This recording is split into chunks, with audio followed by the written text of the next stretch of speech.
Hi friends, welcome back to my channel. ఈరోజు బండి మీద దొరికే టేస్టీ క్రిస్పీ దోశ కోసం దోశల పిండిని ఎలా తయారు చేసుకోవాలి అండ్ దోశల్ని వేసుకునేటప్పుడు ఎలాంటి టిప్స్ పాటించాలనేది ఈ వీడియోలో చూపించబోతున్నానండి. ఫస్ట్ ఒక గిన్నెని తీసుకొని అందులోకి 2 గ్లాసుల రేషన్ బియ్యం కానీ దోశ బియ్యం కానీ తీసుకోండి. సోనా మసూరి అలాంటివి తీసుకోవద్దు, దోశ కొంచెం గట్టిగా వస్తుంది. తర్వాత పావు కప్పు మినపగుండ్లను తీసుకోండి. అలాగే పావు కప్పు పచ్చిశనగపప్పును తీసుకొని 1 టేబుల్ స్పూన్ మెంతులు ఇందులో యాడ్ చేసుకోండి. ఇలా మూడింటిని కూడా ఒకసారి మంచిగా చేత్తో మిక్స్ చేసుకొని తర్వాత 3 నుంచి 4 సార్లు మంచినీళ్ళతో బాగా క్లీన్ చేయండి. ఎందుకంటే రేషన్ బియ్యంలో చాలా ఎక్కువ డస్ట్ అనేది ఉంటుంది. ఇలా క్లీన్ చేసుకొని బియ్యం మునిగేంత వరకు మంచినీళ్ళని పోసి కనీసం అంటే 5 గంటలు నానబెట్టుకోండి. ఇలా 5 గంటలు నానిన తర్వాత బియ్యం పప్పు చూసారా ఎంత చక్కగా అసలు ఎంత బాగా నానిపోయాయో.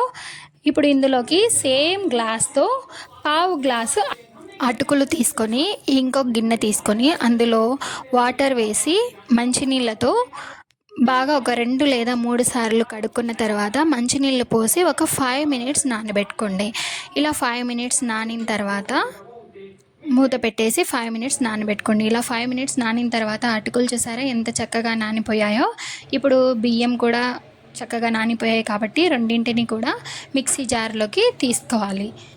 ఇప్పుడు మనం ఇక్కడ మెజర్మెంట్స్ అన్నీ కూడా సేమ్ ఒకే గ్లాస్తోనే తీసుకోవాలి. అప్పుడే మనకు దోశలు క్రిస్పీగా సేమ్ బయట తిన్నట్టే వస్తాయన్నమాట. ఇప్పుడు వీటన్నిటిని కూడా ఒక మిక్సీ జార్లోకి కొద్దిగా బియ్యంని తీసుకొని అందులోకి కొద్దిగా అటుకులు కూడా వేసుకొని కొద్దిగా వాటర్ వేసి మూడింటిని కూడా మిక్సీ పట్టుకోవాలన్నమాట. ఇలా మనం ఈ బియ్యంలో వాటరే ఉన్నాయి కదా, సేమ్ అయ్యే వాటరే వేసుకొని ఇలా కొద్దిగా బరకగా ఇలా మిక్సీ పట్టి తీసుకోండి. ఇలా పిండి మొత్తాన్ని అంతా కూడా సేమ్ ఇలాగే మిక్సీ పట్టుకొని ఒక బౌల్లో వేసుకొని గెరిటతో ఒక 2 సార్లు మంచిగా కలుపుకోండి కొద్దిసేపు. ఇలా కలుపుకోవడం వల్ల పిండి అనేది మంచిగా ఫర్మెంటేషన్ అవుతుంది మనకి. ఇలా కలుపుకున్న తర్వాత మూత పెట్టి కనీసం అంటే 7 నుంచి 8 గంటలు అలా రెస్ట్ ఇవ్వండి. అలా ఇచ్చిన తర్వాత చూసారా పిండి ఎంత మంచిగా చక్కగా ఫర్మెంటేషన్ అయ్యిందో.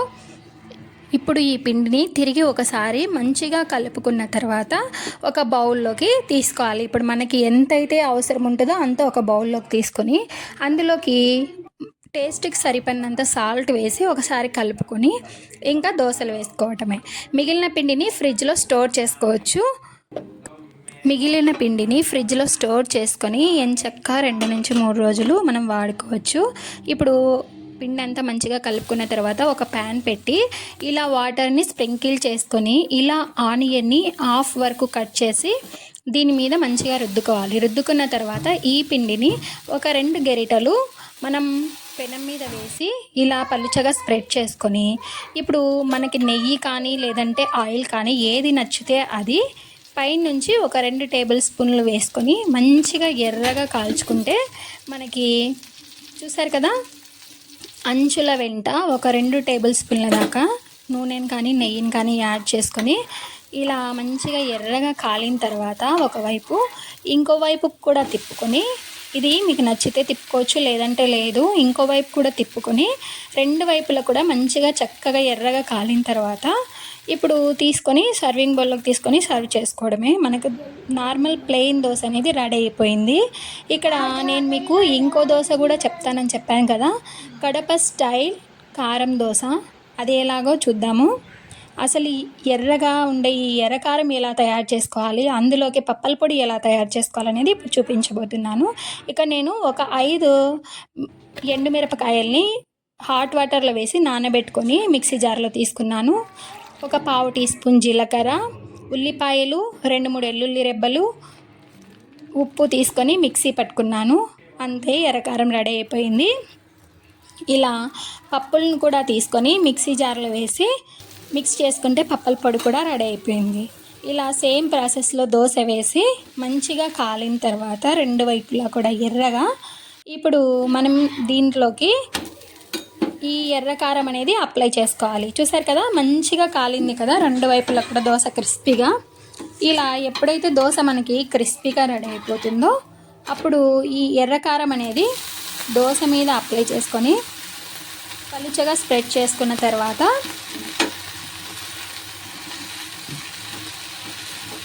ఇలా పలుచగా స్ప్రెడ్ చేసుకొని ఇప్పుడు పైన నుంచి కొద్దిగంత పప్పల పొడిని చల్లుకుంటే మనకి కడప స్టైల్లో ఉండే కారం దోశ అనేది రెడీ అయిపోతుంది. ఇక్కడ ఇంకో టిప్ ఏంటంటే మనకి దోశ క్రిస్పీగా కావాలంటే పెనం అనేది మరీ ఓవర్ హీట్లో ఉండకూడదు అనమాట. కొంచెం హీట్ తక్కువలో పెట్టుకొని మీడియం ఫ్లేమ్లో పెట్టుకొని దోశ కాల్చుకుంటే క్రిస్పీగా రెడీ అవుతుంది. అదే మనకు దోశ సాఫ్ట్గా కావాలనుకోండి హై ఫ్లేమ్లో పెట్టి దోశ రెండు వైపులా కూడా చక్కగా కాల్చుకుంటే మనకి దోశ అనేది సాఫ్ట్గా రెడీ అయిపోతుంది అనమాట. ఇలా మీకు నచ్చిన చట్నీ లేదా సాంబార్తో సర్వ్ చేసుకొని తింటే సూపర్ టేస్టీగా ఉంటాయి అన్నమాట దోశలు. ఇప్పుడు మీకు ఈ వీడియో నచ్చినట్లయితే మన ఛానల్కి లైక్ చేసి సబ్స్క్రైబ్ చేయండి. Thanks for watching.